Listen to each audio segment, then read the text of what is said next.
Ladies and gentlemen, welcome to the Sheep Get Sheared podcast. I'm your host, Austin Creed. I want to welcome you into the show.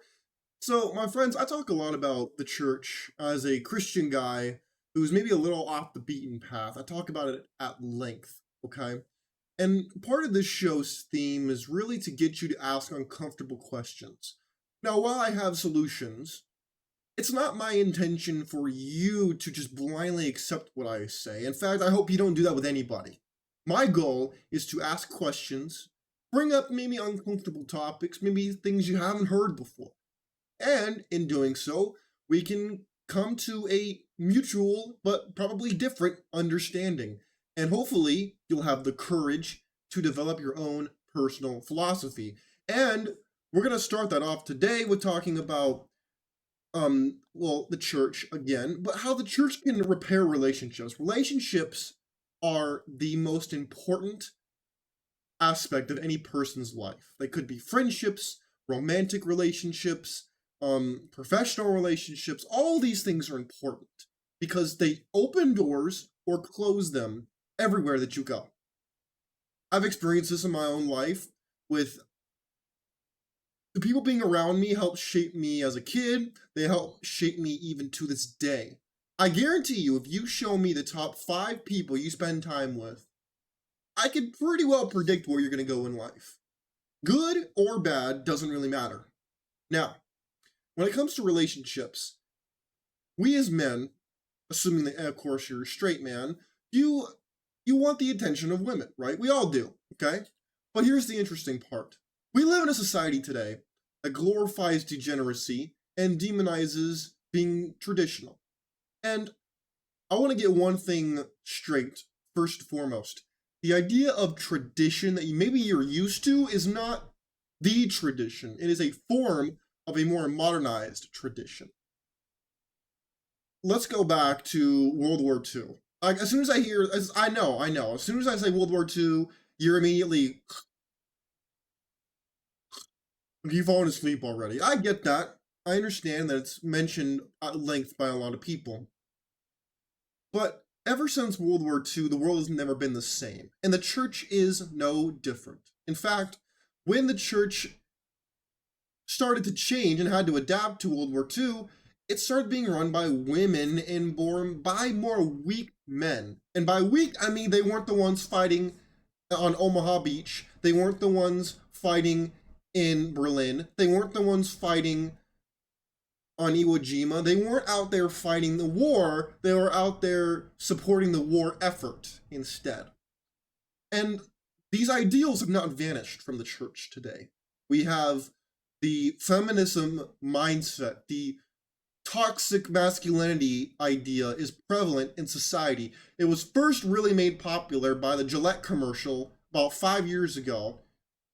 The whole boys will be boys garbage.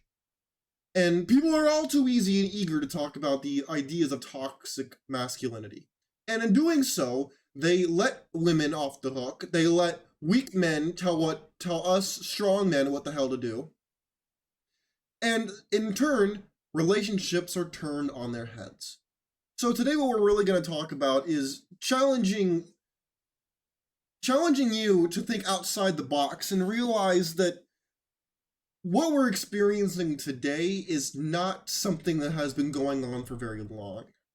It is a modern day interpretation of ancient texts, and I don't think that the church is thriving today. And part of that reason why it's not thriving, especially amongst young people in this country and across the Western world, is because it lacks teeth. It lacks purpose. It lacks power.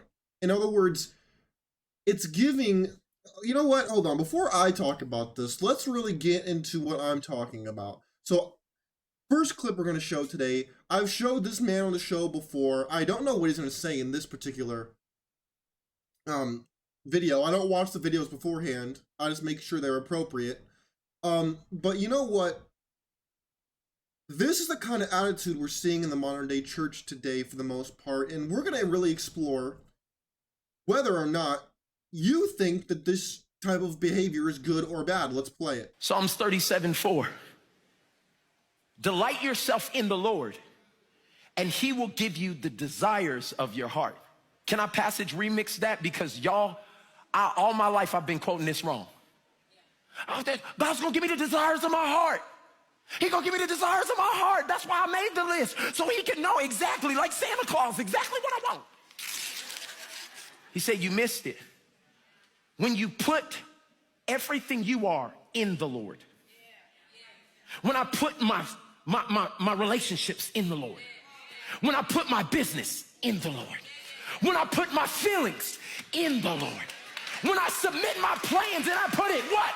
In the Lord. When I take my family and I put it in the, then God will give your heart what it's supposed to desire. So, Wait, huh? what? I'm confused. So, in other words, so here's part of the problem. In other words, I don't know what I want. God knows what I want, but I barely know who God is. I think I know, but I don't know.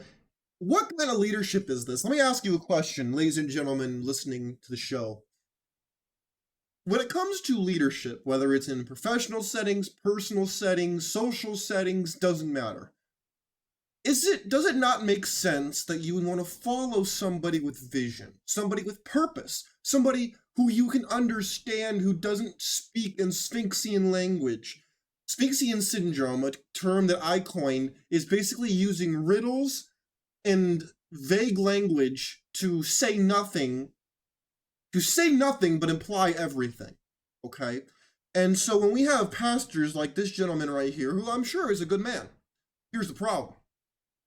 He might be a good man, but he doesn't seem like a very strong man. That's the problem. The problem, my friends, is this. For leadership to be clearly defined, we need to stop saying that this is what it should be, this is what it can be, and say this is what it is. And this is what it will be unless things change. And once we define those terms, we can then say, okay, now that we're all in agreement, or not even that we're in agreement, that I've established for you what we are seeing in the world today, now we can have a conversation about how we want it to be here, in this house, in this church, in my life. You can't change the world. The world is not going to be changed. We watch so many movies where the hero saves the world. The hero does something that stops a world-ending event. You need to stop focusing on the world and focus on you, your community, the people you interact with. That is how we will get around this problem. But here's the issue. When you have men in the church who do, instead of leading, they're passing the buck, they're being vague, they're not actually talking like men, they're talking like women, we have a problem. Now, it's one thing if you're a woman talking like a woman, that's fine. Totally get that. Here's the problem though. We have men trying to teach other men how to be men while giving them the guide to how to be a woman. That's what we're giving them. And that's not meant to be an insult, by the way. It's just meant to show you that we are giving the wrong prescription for the problem. Just like a doctor needs to know all your symptoms to give you a proper diagnosis and then provide you adequate treatment, we are providing the wrong prescription for this problem. We think that if we as men simply become nicer people, we simply accommodate more individuals, we simply put more love, that we're going to get a better return. When in fact, I don't think that any of these people have actually read the Old Testament. You know what gets on my nerves the most, my friends? In this attitude of relationships, people are so quick to quote Paul, Timothy, the apostles in the New Testament about all this love and love your wife like Christ loved the church. But yet for some reason, they're very quick to cite that. But what they're not quick to cite is stuff like this in Deuteronomy chapter 20. Chapter 22, I'm sorry. Deuteronomy chapter 22, verse 13 through, 30? This is the marriage violations found in the Torah, which for those of you who don't know, the Torah was the foundation for Judaism, Islam, and Christianity, okay? And it lays out in very descriptive details what they allow and what they don't allow for marriage. And the common denominator, my friends, is promiscuity amongst women is a no. And men forcing themselves on women is also a no. Okay? But they provide, but you see, here's my point. My point is not necessarily that I agree with everything in here. My point is this: they actually provided rules and regulations and punishments and rewards. We don't do that in the church no more. In the church today, we don't do that. We simply encourage people. We don't have rules. There's no teeth.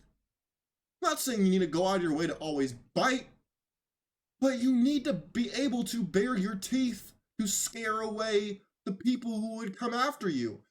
But yet in the church today, we don't have these kinds of laid out rules like this. We don't have it.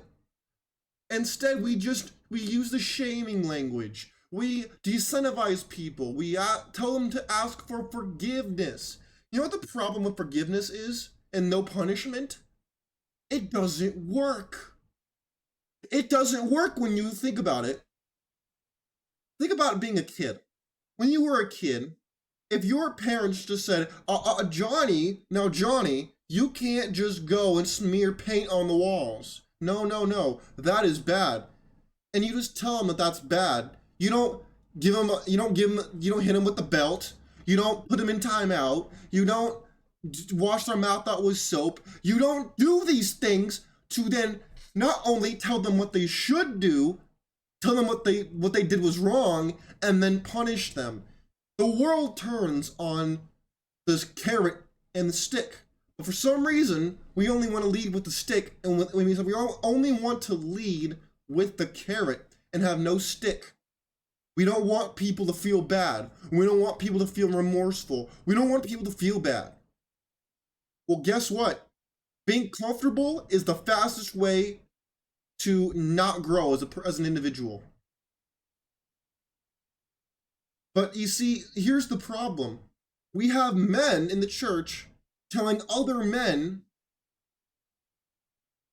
not to be dominant, in plain English, to be weak. We are rewarding the weak and decentralizing the strong. We are telling men that it is strong, that weakness is strength, and that strength is weakness. And then you wonder why the women are not wanting to get married. You wonder why the women are out there at the nightclub and they're dressing like skeezers and sluts and everything else. You wonder why this stuff is happening. You want you to go back to Deuteronomy again?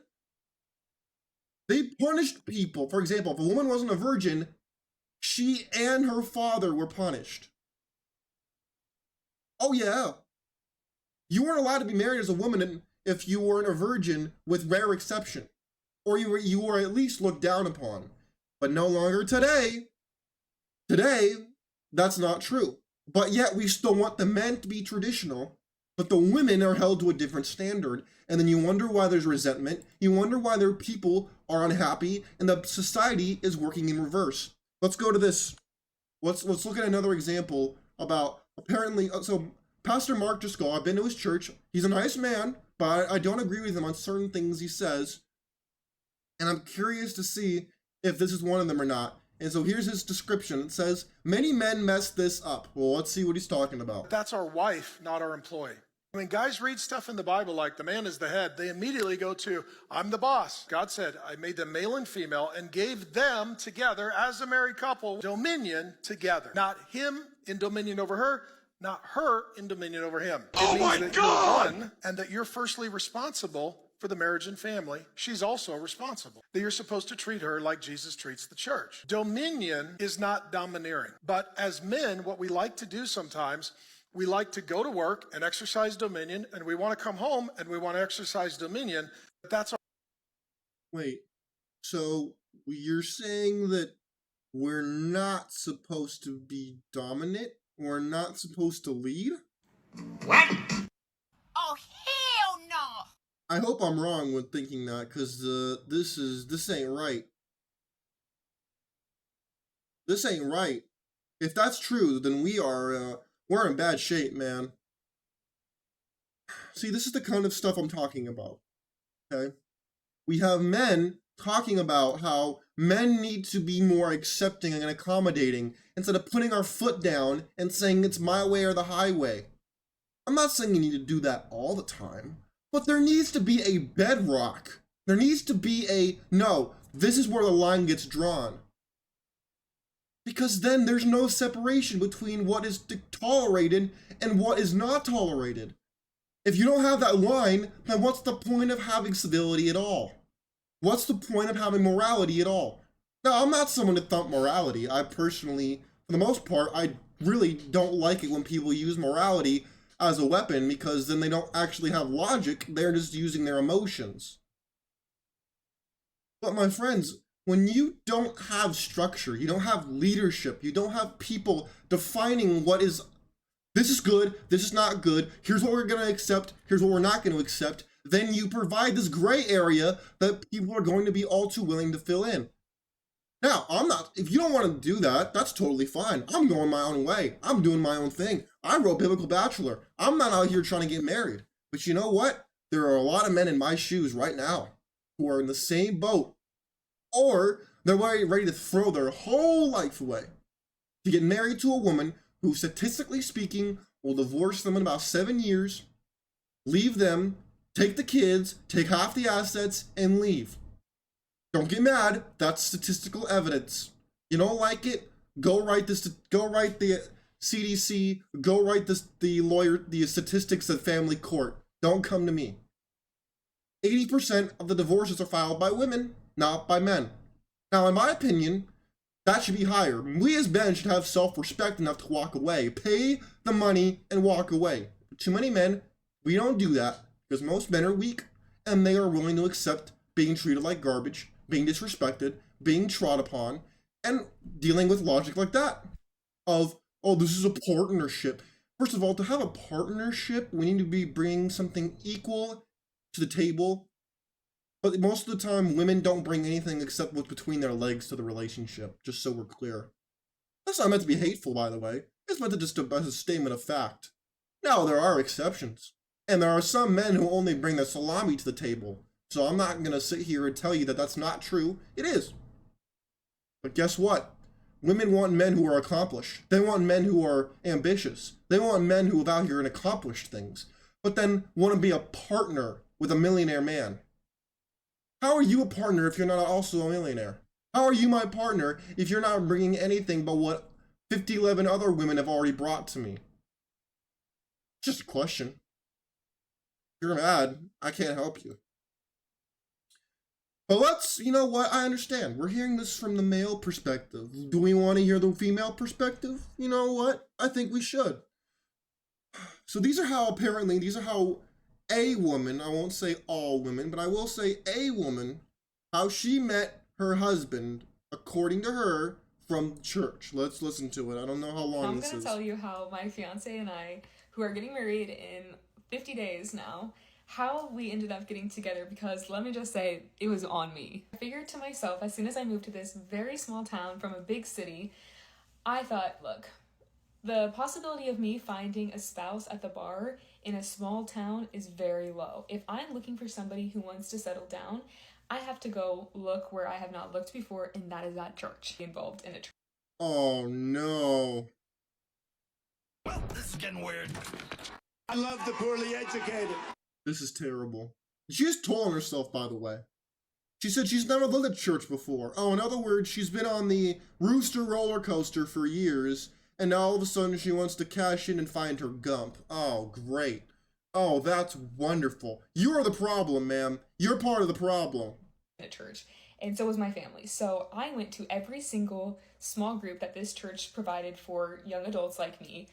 This is predatory behavior. And I tried every single one for like a few weeks. I went to the one on Monday, the one on Tuesday, I went to all of them, trying to scout out and see, are there any potential matches there for me? So in my small group, we would go see $5 movies every Tuesday at the Cinemark, like a little bit down the street from us.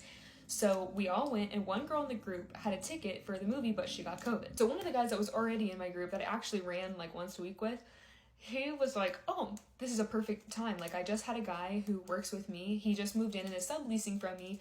So let me see if he's interested in coming to the movie tonight. He was going to come to the small group anyways, but this would be the perfect time for him to meet everybody in the group. First of all, ma'am, as a fellow content creator, can you please get to the point a little faster? This is kind of exhausting.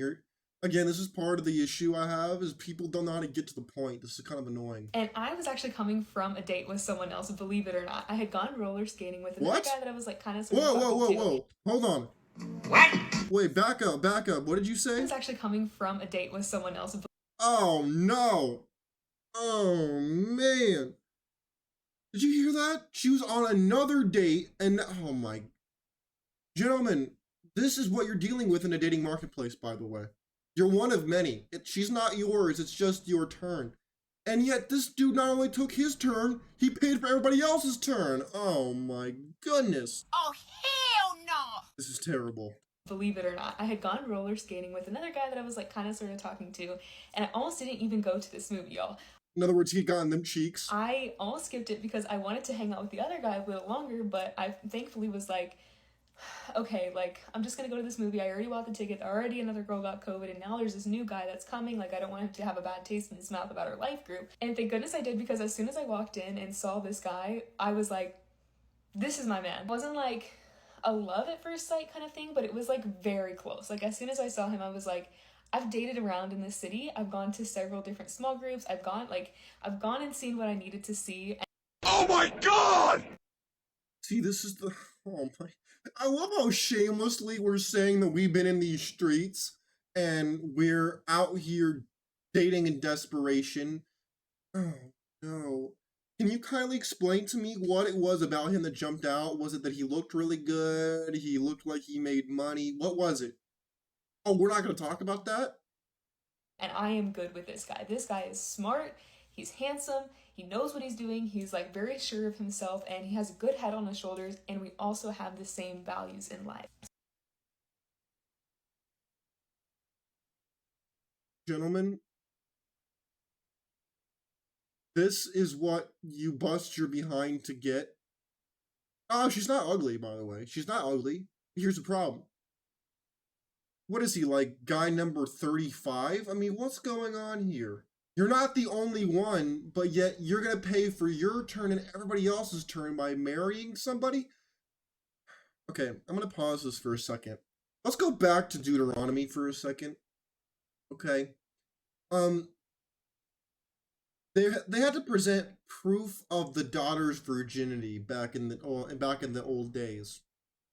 Otherwise, she would be stoned in the street in front of her father's house. Now, I'm not saying that should happen today. Lord knows I wouldn't never be passed as law, and I don't want to live in a theocracy. But then let's go back to this woman. She's going on a date with somebody else. She's now going to the movies with this random guy who's accomplished. He's got goals. He's got ambitions. He's handsome. He's got stuff going for him. And he's going to wife up this woman who, in her own words, was looking everywhere else except for church. In other words, she was on the Rooster roller coaster, jumping from Johnson to Johnson. And now she wants to get serious, probably because she's getting close to 25 to 30. And now she wants to get married.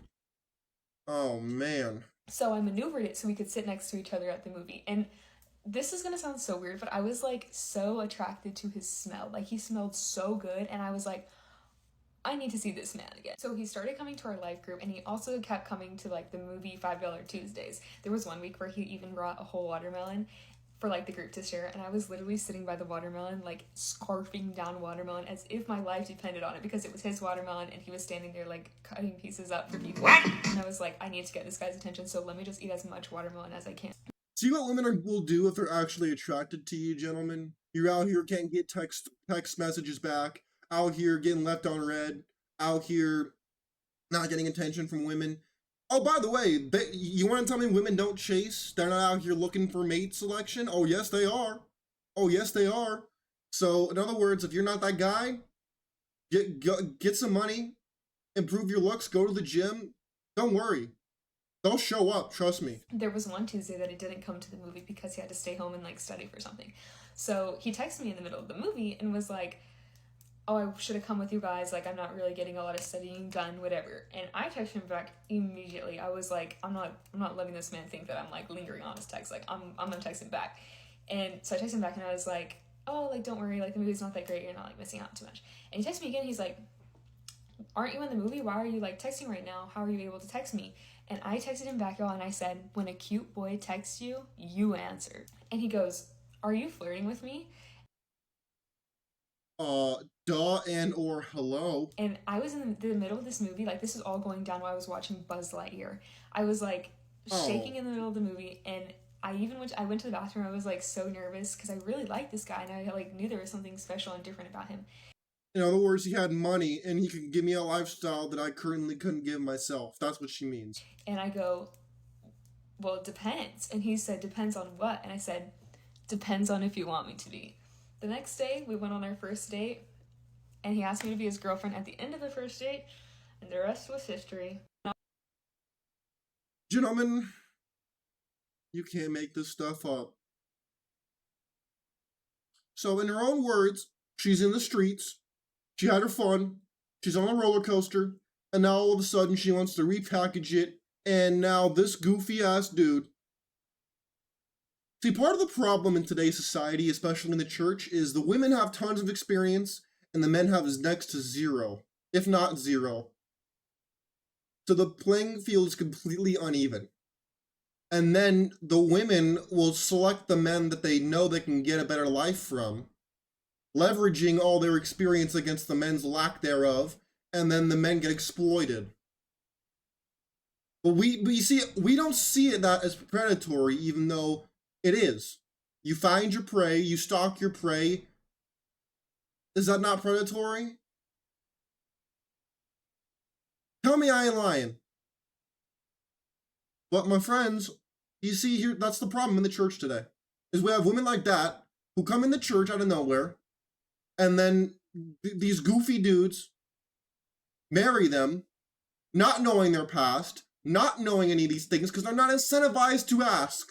They're incentivized to forgive and forget. They're incentivized to say, oh, she's been redeemed by the blood of the Lamb, and I need to move on because she's now my sister in Christ, and all this stuff. Meanwhile, you know nothing about the lines of coca she was doing. You have no idea about how many dudes she's been with. You have no idea about how your guy number 5011. You have nothing about this. Zero. Nothing. You don't know anything about it because you didn't ask. So she technically didn't lie, but she knew that if she told you, you might think twice, so she didn't tell you. See, this is what pastors should be telling men to ask, but they don't do it because they know what they did. They'd get shamed, they'd get attacked by women, they get gaslit because women are supposed to check other women. It's not supposed to be me or any other man who checks women. It's a waste of time. It is supposed to be women who check other women, and there was a time where they did that. Now they don't. So you as a man have to decide whether you're going to take a raw deal or you're going to try to repair the relationship dating marketplace, which is not going to happen, or you got to go your own way, develop your own personal philosophy, and forge your own path. The decision is yours. My friends, you have any comments, questions, concerns, criticisms, critiques, love, hatred, whatever, feel free to leave it in the comment section on my X page at Sheep Get Sheared. Wherever you find it, you're welcome to do it. My friends, I just encourage you to ask questions, stay vigilant, keep yourself informed, and hopefully you'll have the courage to develop your own personal philosophy. I'm out. Peace.